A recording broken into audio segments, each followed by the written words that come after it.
Welcome to wealth theory. నేను రాజు బండారు. కొత్త వాళ్ళకి వెల్డింగ్ బాగా రావాలంటే కరెంట్ మరియు పొజిషన్ అనేది చాలా ముఖ్యం. కరెంట్ కరెక్ట్గా పెట్టినంత మాత్రాన పొజిషన్ బాగోకపోయినా వెల్డింగ్ అనేది బాగా రాదు. వెల్డింగ్ హోల్డర్కి మధ్యలో ఎలక్ట్రోడ్ను పట్టుకోవడానికి పళ్ళులాగా డిగ్రీలో ఉంటాయి. 45 డిగ్రీ, 90 డిగ్రీ, 180 డిగ్రీలో ఉంటాయి. డౌన్ హ్యాండ్ పొజిషన్ అనేది 45 డిగ్రీలో వెల్డ్ చేస్తే బాగా వస్తుంది. కరెంటు ఎంత వాడాలి అనేది నెక్స్ట్ వీడియోలో తెలుసుకుందాం.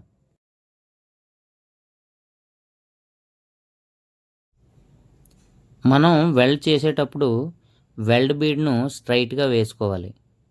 వెల్డింగ్ మొత్తం ఫస్ట్ లైన్ పైనే ఆధారపడి ఉంటుంది.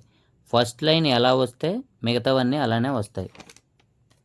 అసలు మల్టీ రన్స్ అంటే ఏంటి? మనం వేసే వెల్డ్ లైన్ను ఒకటి కంటే ఎక్కువగా పక్కన వేస్తే దానిని మల్టీ రన్స్ అంటారు, లేదా మల్టీ వెల్డ్ బీడ్ అని అనవచ్చు.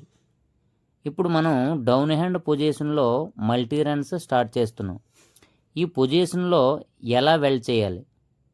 ప్లేటు లేదా మనం చేసే జాబ్కి లెఫ్ట్ సైడ్లో నుంచోవాలి.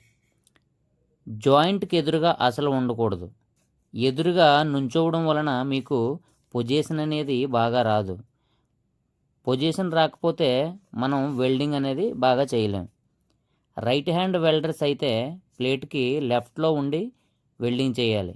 అదే లెఫ్ట్ హ్యాండ్ వెల్డర్స్ అయితే ప్లేట్కి రైట్లో ఉండి వెల్డింగ్ చేయాల్సి వస్తుంది. ఇలా చేయడం వలన మనం వేసే మల్టీ రన్స్ అనేవి మీకు క్లారిటీగా కనిపిస్తాయి. ముందు వెల్డ్ బీడ్ను ఎంత నీట్గా మెల్టింగ్ చేస్తున్నాం అనేది మీకు బాగా కనిపిస్తుంది. ఒక లైన్ వేసుకున్న తర్వాత చాలా నీట్గా వైర్ బ్రష్తో క్లీన్ చేసుకోవాలి. ఎక్కడైనా స్లాగ్ ఉన్నట్లయితే మనం తర్వాత వేసే రన్ అనేది బాగా రాదు. వెల్డింగ్లో స్లాగ్ మెల్టింగ్ అవ్వదు. మనం చేసే వెల్డింగ్కి ఆర్టీ తీస్తారు. ఆర్టీ అంటే రేడియోగ్రాఫిక్ టెస్ట్. సింపుల్గా మీకు అర్థం అవ్వాలంటే ఎక్స్రే తీస్తారు. అందుకని క్లీనింగ్ అనేది అతి ముఖ్యం. కొత్త వాళ్ళకు వెల్డింగ్ బాగా రావాలంటే ఫస్ట్ గుర్తుంచుకోవాల్సింది ఎలక్ట్రోడ్ను చివరి వరకు వెల్డింగ్ చేయాలి. వెల్డింగ్ చేసిన తరువాత మిగిలిన చివరి భాగంను స్టబ్ ఎండ్ అంటారు.